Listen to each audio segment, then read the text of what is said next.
Welcome to the Beach Bucket Podcast, coming to you from Ocean City, New Jersey, where we talk about all things Jersey Shore and interview local business owners, luminaries, and legends. And as always, discuss our favorite local restaurants and who's got the best slice, the best cup of coffee, and breakfast on the island. So get comfortable and welcome to this episode of the Beach Bucket Podcast.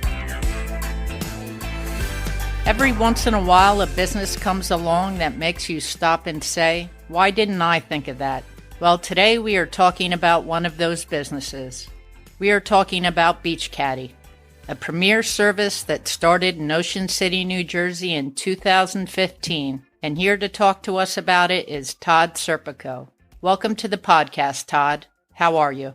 Hey, Gretchen. Hey, Beach Bucket fans. I'm doing well. Thank you so much for having me on your podcast today. Let's talk a little bit about Beach Caddy. Tell me when it started and tell me where the idea came from. Yeah, so they say necessity is the mother of invention, right? So what happened was I had like a summer business going, a summer camp. It was called Athletes. It was a mixture of academics and athletics. And, you know, it did well, but it was like a 2 or 3 week summer business. And then also with that, it's a lot of more time managing other people's kids, you know, kind of running around, taking them on daily adventures and ensuring their safety and having fun. And it was a blast. I really loved the Athletes experience. I might actually do it again, but you know, it's a lot of responsibility and it can be exhausting. And I had a lot of little kids at the time. My children were little. So, you know, we were having dinner with our neighbors who would be our business partners. We had become kind of fast friends. Our kids were hanging out and they were at our house and we had ordered pizza. I think we're having some eggplant parm, a little bit of red wine was flowing. And we were just kind of talking about life and where we were headed and next steps. And we were kicking the tires on business ideas, a bunch of them. In fact, we had several, and some were like tongue in cheek and some were pretty serious. And some, you know, it might be something we still consider at some point. My neighbor, Joe, said he was having a conversation with his wife one day coming off the beach. And they were like, God, what would you pay for someone to help you do this? Like this, and I don't like this word, but this sucks. You know, this is the worst part of the beach experience. And so that was the idea that we kind of fell in love with, a service to help you on or off the beach. And then that was, it was Martin Luther King weekend of 2015. So I kind of like slept on it a night or two. And then I circled back. I was like, hey, like, I think we could really like, let's pursue this. Let's just canvass the area and let's see if this is something that people would want to do. I think people would want to do it. You know, I had young kids at the time and I know it's a lot getting on and off the beach. So, and then also, you know, being a teacher, and my other business partners, my in-laws, Laura and Jeff, are both educators as well.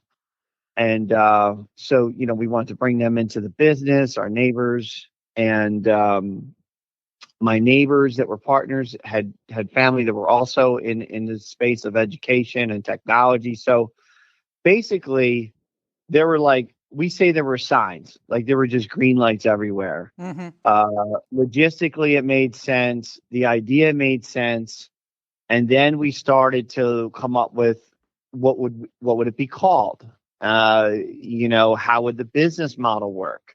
Who would be our staff?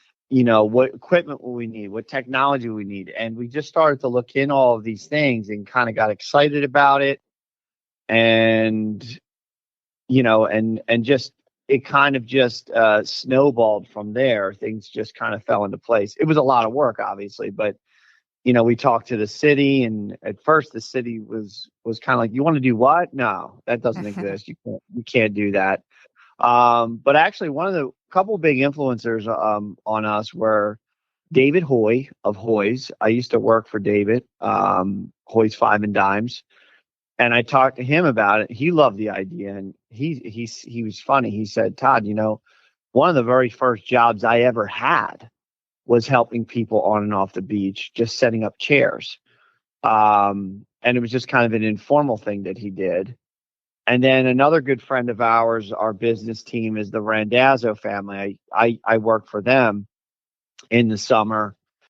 I pitched the idea to them, and they thought it was a great idea. So it was just it kind of happened organically like that, Gretchen. Mm-hmm. Just we had the horses, we had an idea for the model. We came up with the name Beach Caddy. We just thought of like a golf caddy takes care of a golfer, your beach caddy would take care of your beach goer. Yeah, it's self-explanatory.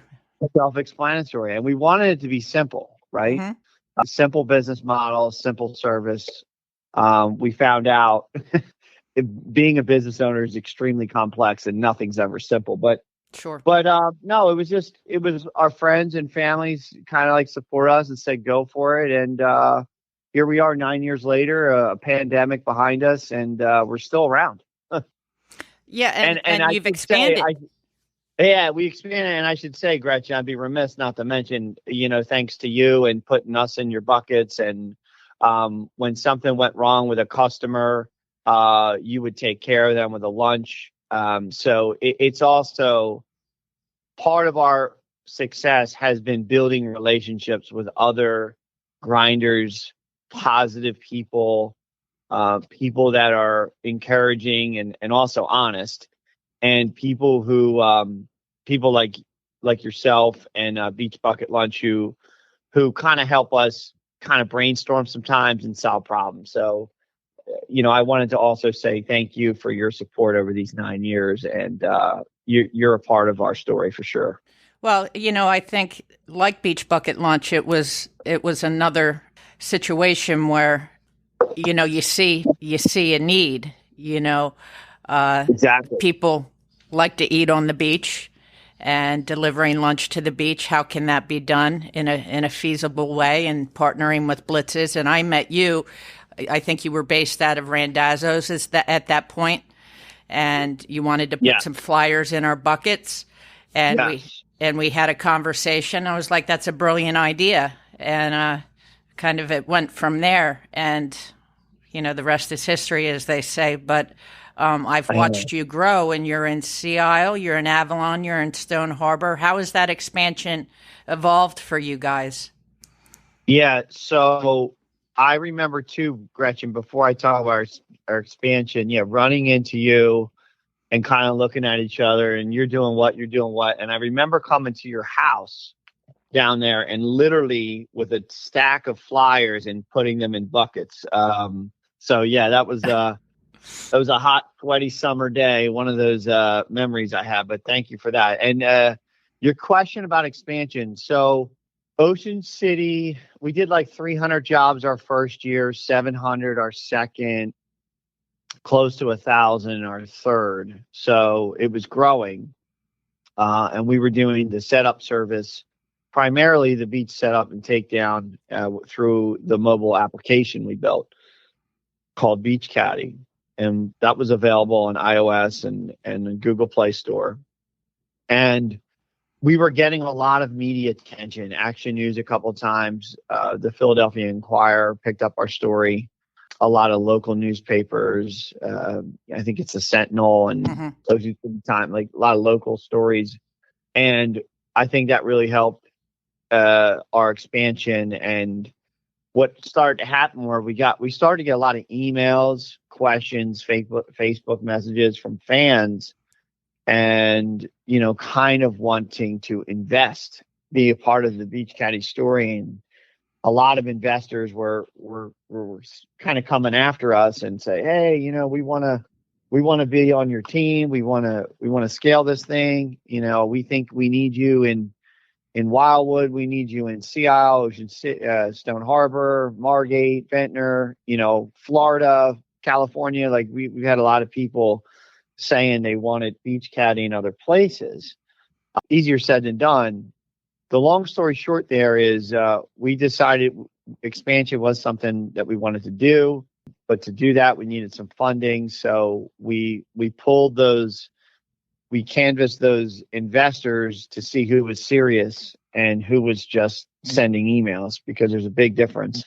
Of course. And we met. We had a meeting, in fact, where my wife and I got married at the reception hall, Pinecrest Country Club. My business partner Jeff is a teacher and he's a bartender there. He still works there for weddings. We arranged. His mom helped us make arrangements to have like an investors Shark Tank type meeting where we had about a 2-hour presentation and we met with these serious investors and we kind of pitched our business model, what our goals were. And I think we had about 10 or 12 people there. There might have been 2 rounds, right? And we went through everything and we had a couple of offers, and the offer we went with was a guy named Dave Revelle, who he's in insurance, he's in real estate, and he's into franchising. He's into the smoothie chain, Smoothie King.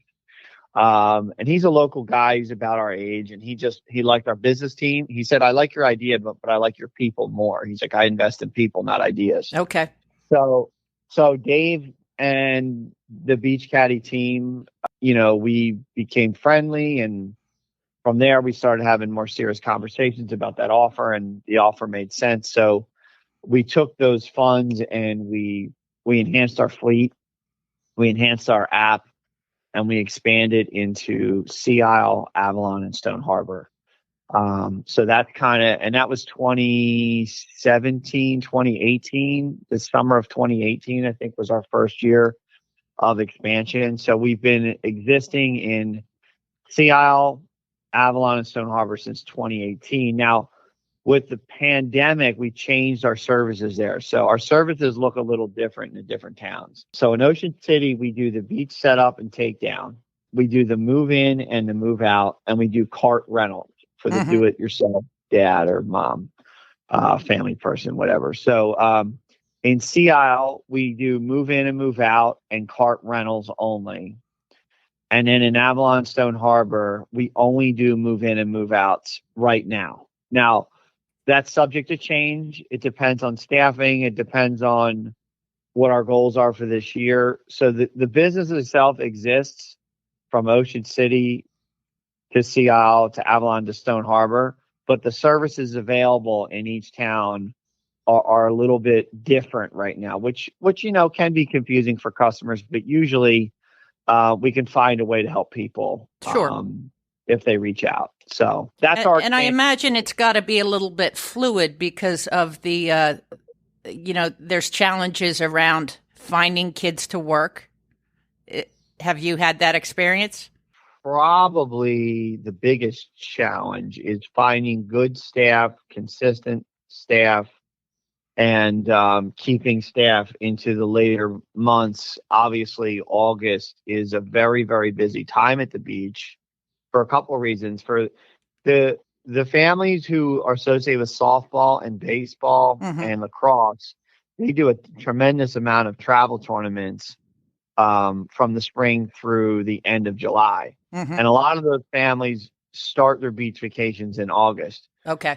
And then a lot of our staff are student athletes. So they tend to go back to school the first or second or third week in August. So when our athletes are leaving, a lot of families are coming. So finding staff is a challenge. And then finding staff in August is a big challenge that a lot of our seasonal businesses face. So we're always looking to hire in August. If you hear this podcast and it happens to be in the end of the summer or midsummer, send us an application because we're always looking to retool our staff. That's right. Okay. And is that for and that's for the move in, move out and the beach setup? Yeah. Move in, move out and beach setup. Yes. And even if you're in Avalon or Stone Harbor, you could literally work weekends and just work Saturdays and help people move in and move out. And you can have a job during the week at a restaurant or an ice cream parlor or Wawa, and then just pick up Saturdays with us. It's a great way to make lots of tips carrying luggage in and out of the house, almost like a bellhop, right? Yeah. But I will say the strength of your business is your staff. So my sister-in-law, Laura, is our HR director, and she's a teacher. She does a tremendous job of onboarding the right candidates.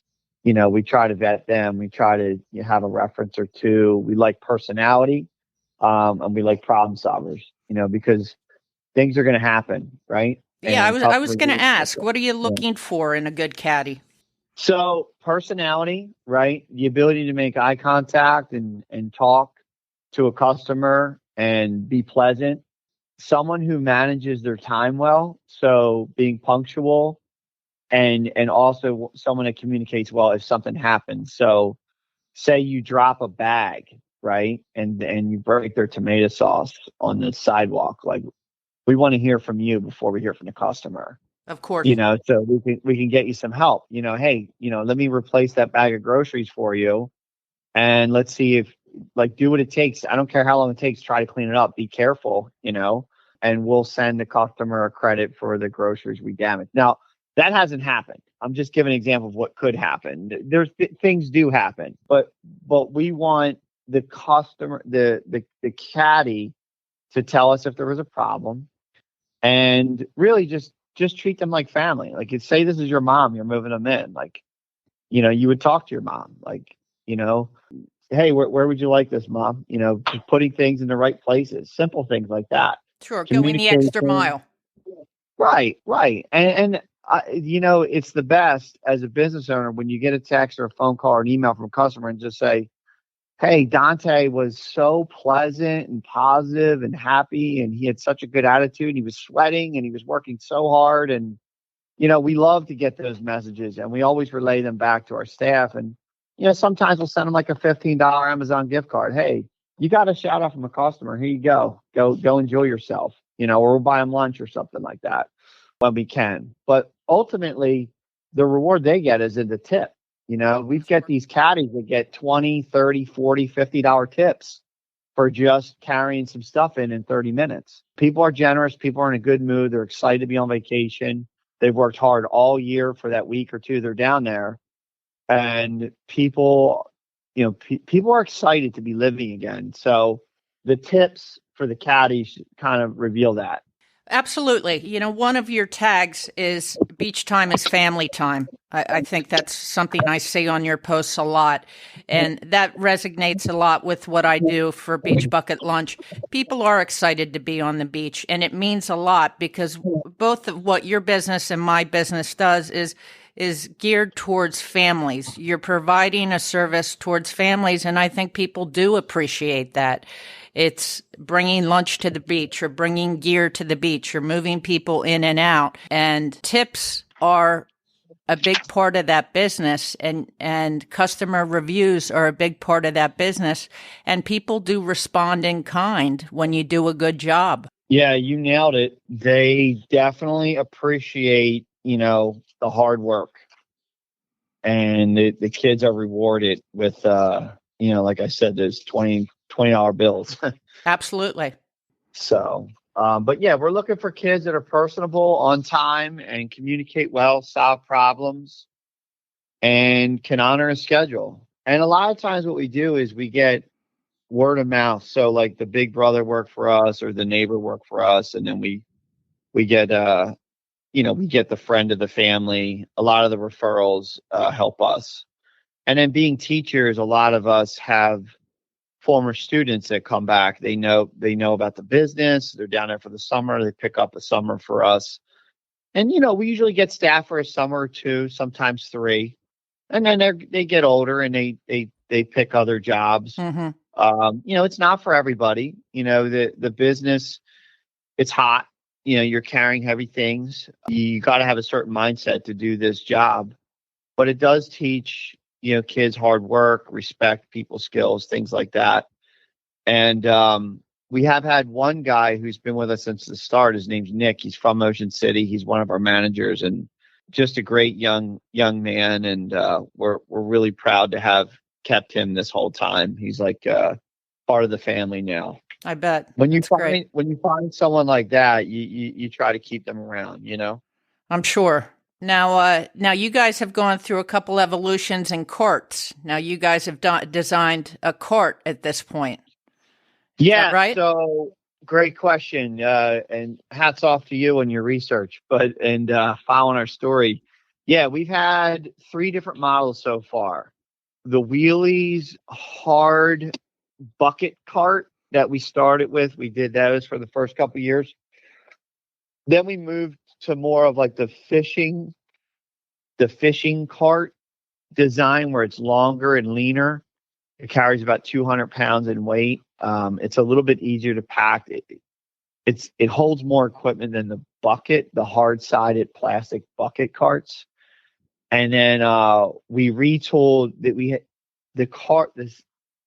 the Beach Caddy cart 2.0, the one it was in the middle of where we are now and where we were. It had an orange canvas side. It was like a tough canvas type fabric material, and it was beautiful, but it faded and it would tear because customers using it gets beat up, it getting overpacked, anything down the shore. Sure. With that salty air and the liquid, like it can get a little bit weathered. So we didn't like the look for the business, because part of what we do, we feel like is a little bit of a luxury service, and it just wasn't matching the kind of the brand we were trying to create. So my partner Joe found a company called Deerfield Fabrication, and they're based, I think, in South Carolina. They have connections to NASCAR with welding and fabrication and sheet metal work. So we did the diamond studded bottom of the fishing cart, and we put these stainless steel sides with pop rivets in it, and it's engraved with our logo. It's a really sharp look, and it's a little bit more durable, and it should be longer lasting and a better experience for our caddies and our customers with a better look. So of course they're more expensive to custom make those carts. We also added a piece of like rebar steel under our axle to reinforce the stability of the cart, so we're not bending the frame of the cart. Sometimes people go off a curb with it, and it could damage it. So we found ways to customize our cart for a better customer experience and for our staff to have a better experience as well.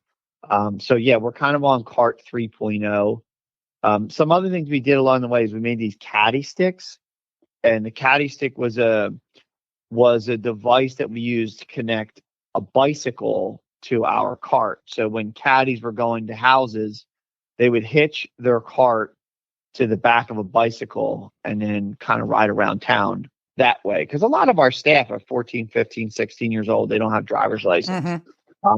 So they would take a bike with their cart to the locations. But we've kind of done away with that right now. It's not something we've completely abandoned. We still have them in our inventory. We could go back to them if that model makes sense again. But yeah, so there's been a lot of like every year, in the business world is pivots. There's a lot of pivots we make to make the business better. What can we do better? What can we do differently? What feedback have we gotten from customers? What feedback have we gotten from staff about the challenges? And then once you hear that, you sit on it, you think about it, you talk about it, and then you take action. So that's kind of how we've kind of evolved with the carts through the years and the technology we're using. Of course. Now let me ask you about some of your favorite restaurants and foods on the island. Where do you get your pizza?